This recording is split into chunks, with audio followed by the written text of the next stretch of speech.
Oh, we are continuing to follow storm recovery efforts all across southeast Louisiana. That includes Tangipahoa Parish. Joining us now is Parish President Robby Miller. Thank you so much for joining us this morning.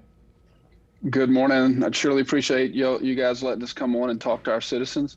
Very helpful. And obviously we have a lot going on. Definitely. Yeah, so get us caught up. This is, of course, a new week of recovery after this storm. And what are your biggest priorities?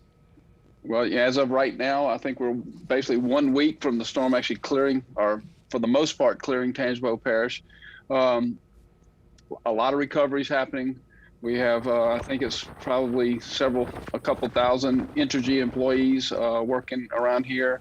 We have about 900 National Guardsmen here helping us. Multiple FEMA resources. Their personnel is on the way. And then, of course, lots of municipal, sheriff's office, parish employees, everybody pulling together to make sure that we get recovered as quickly as possible. Definitely. I was checking out you guys' Twitter account earlier for the parish government saying that most of the roadways are clear, which is impressive considering the amount of downed trees we saw. You know, I've been saying this the whole time, and it's still true today, that if you drive around your neighborhood or drive around anywhere, a little bit around you, that's what the parish looks like, literally from the very bottom in Manchac all the way to the Mississippi state line in Kentwood. Now it's starting to collect up around the roads where people are cleaning up and trees are getting cut. So a ton of work is being done to make sure that we're getting back to normal. By doing that too, it helps.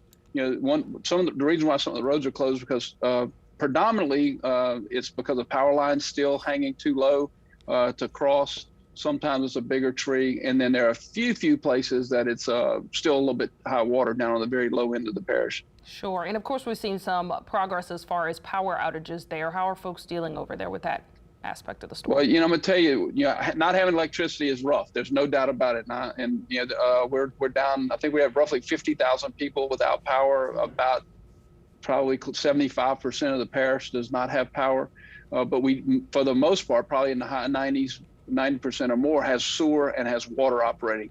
And as bad as it is without electricity, having sewer and water makes life a lot better than it would be without those. So we're very thankful our water district, our sewer district, and our water plants, private water companies, private sewer companies, have been working real closely with us, the National Guard, the cities, to get the resources if they didn't have them, to make sure that they have them to keep the sewer and water moving, because those are huge.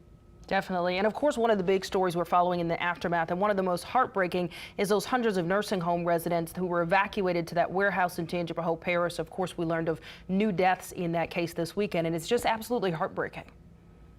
It is absolutely heartbreaking. No one should have to go through that. I hope no parish has to ever again. The plan to evacuate obviously needed to be done. It's just, it's terrible. And I got to give props to the Independence Police Chief, the Independence Mayor, and our staff and us to catch on that there were too many people there, and then that there were that the conditions were getting worse and shouldn't be the way they were, and kept pushing for LDH to come in, and they did. And look, and once everybody got on the same page on what was really happening, actions happened and took care of it. That the owner operator that those facilities is the one who needs to be held accountable, and it looks like the state is going to make that happen. Sure. All right. Thank you so much for weighing in on that. And let's talk about gas stations. This is a major issue all around the area, people looking for gas. We've heard in some parishes that the lines are actually getting shorter. How are you guys as far as gas and gas stations? We still have lines. We're getting it appears that we're getting a little bit more consistent supply. So the lines are a little bit less, and more gas stations are coming online, either through generators or the places where electricity, we have Highway 38 and Kentwood has power. So all of, any facility there, now it comes down to supply.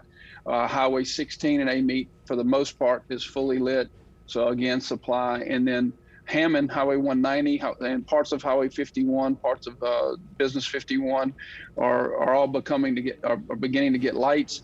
So now it's a supply issue. If the report was that the refineries were going to get to close to 50%